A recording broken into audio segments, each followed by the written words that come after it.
मायानगर गांव में तारा नाम की एक गरीब औरत अपने दो बच्चे पिंकी और राजू के साथ रहा करती थी। माया बहुत गरीब थी। ऐसे ही एक दिन माया बाजार से सब्जी लेकर आती है कि तभी भारी वर्षा होने लगती है। भारी वर्षा होने की वजह से माया अपने दोनों बच्चे पिंकी और राजू के साथ अपने टूटे हुए घर में चली जाती है और खिड़की से बारिश को देखने लगती है। बारिश तो बहुत तेज हो रही है और अब तो घर की छत भी टपक रही है। अब बच्चों के लिए खाना कैसे बनाऊं? इतना सोचकर तारा बारिश के बंद होने का इंतजार करने लगती है, लेकिन बारिश बंद नहीं होती और धीरे धीरे गांव में पानी भरने लगता है। साथ ही अब देखते ही देखते तारा के घर में भी पानी भरने लगता है, जिस वजह से वे अपने घर का कुछ जरूरी सामान बेड के ऊपर रख देती है और बच्चों को भी बेड से नीचे उतरने से मना कर देती है और खुद मन ही मन सोचती है, हे भगवान, प्लीज ये भारी बारिश होना बंद करा दो। अगर वर्षा इसी तरह से होती रही तो गांव में बाढ़ आ जाएगी और अगर गांव में बाढ़ आ गई तो मैं अपने बच्चों के साथ कहाँ जाऊंगी? तारा ये सब कुछ सोच ही रही होती है कि तभी उसका बेटा राजू तारा से बोलता है, माँ, बहुत भूख लग रही है। सुबह से कुछ नहीं खाया, बस तुम्हारा इंतजार कर रहा था। अब तो तुम आ चुकी हो, अब कुछ खाने को दो ना। बेटा, बारिश बंद हो जाने दो, उसके बाद मैं तुम्हें कुछ खाने को देती हूँ। देखो देखो, घर में पानी भर गया है, ऐसे में खाना बना पाना मुश्किल है। अपनी माँ की बात सुनकर राजू भी चुप हो जाता है और कुछ देर बाद राजू और पिंकी सो जाते हैं। लेकिन पूरी रात इसी तरह से बारिश होती रहती है, जिस वजह से गांव में बाढ़ आ जाती है। बाढ़ के आने से गांव के सभी लोग अपने दोस्त या रिश्तेदार के घर चले जाते हैं, लेकिन तारा का इस दुनिया में उसके बच्चों के अलावा कोई नहीं था। इसलिए जब गाँव में बाढ़ आती है तो तारा अपने दोनों बच्चों को लेकर पास के गाँव में चली जाती है। लेकिन उस गांव के लोग मायानगर के लोगों से नफरत करते थे, इसलिए वह लोग तारा को वहां नहीं रुकने देते और उससे बोलते हैं, देखो बहन, तुम जो कोई भी हो, तुम्हारी भलाई इसी में है कि तुम चुपचाप किसी दूसरे गांव में चली जाओ, क्योंकि हमारे और तुम्हारे गांव की दुश्मनी चल रही है और हम अपने दुश्मन गांव वाले किसी भी शख्स को अपने गांव में पनाह नहीं दे सकते। भैया, तुम मुझे बहन भी बोल रहे हो और मुझसे दुश्मनी भी निभा रहे हो। थोड़ी सी तो दया करो। मैं गरीब हूँ, मेरे दो छोटे छोटे बच्चे हैं। अगर मैं यहाँ से भी चली गई तो मैं कहाँ जाऊंगी? मेरे बच्चे कल से भूखे हैं। वो हम नहीं जानते, बस हम इतना जानते हैं कि तुम हमारे दुश्मन गांव से हो, इसलिए तुम्हारी भलाई इसी में है कि तुम यहाँ से चली जाओ। अगर तुम अभी इसी वक्त यहाँ से नहीं गई तो हम सभी गाँव वाले तुम्हें धक्के मार कर हमारे गाँव से निकाल देंगे। सभी गांव वालों की ऐसी नफरत देखकर तारा चुपचाप अपने दोनों बच्चों के साथ वहां से चली जाती है और एक जंगल में जाती है। जंगल में जाने के बाद पिंकी अपनी माँ से बोलती है, माँ, ये तो जंगल है और जंगल में तो बहुत सारे जंगली जानवर रहते हैं। हमें यहाँ से चलना चाहिए।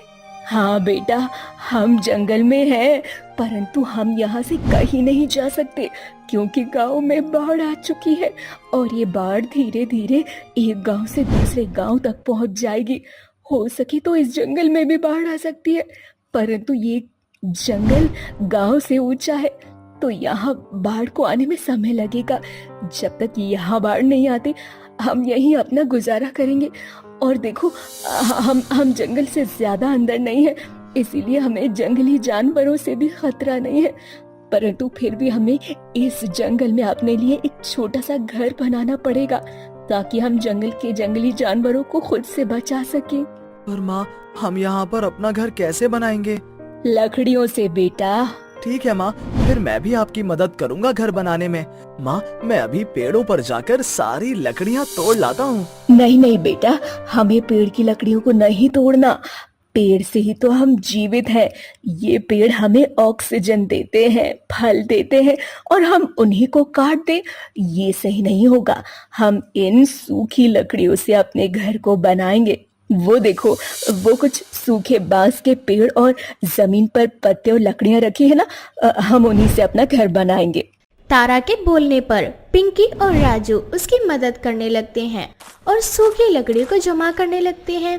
लेकिन इसी बीच पिंकी के चिल्लाने की आवाज आती है और जब तारा राजू के साथ पिंकी के पास पहुंचती है तो वो देखती है कि पिंकी को किसी जहरीले सांप ने काट लिया है और वह जमीन पर बेहोश अवस्था में पड़ी है।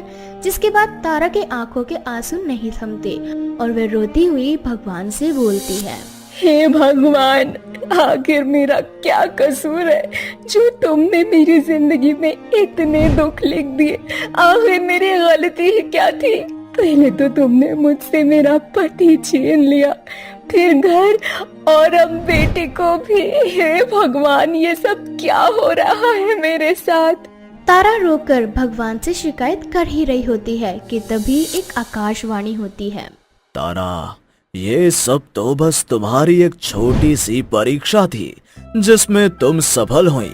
मुझे बहुत अच्छा लगा कि तुमने अपने बच्चों को पेड़ के बारे में इतना अच्छा ज्ञान दिया, इसलिए तुम चिंता मत करो, तुम्हारी बेटी को कुछ नहीं होगा और मैं तुम्हें रहने के लिए एक जादुई बांस का घर दूंगा जो हर स्थिति में खड़ा रहेगा।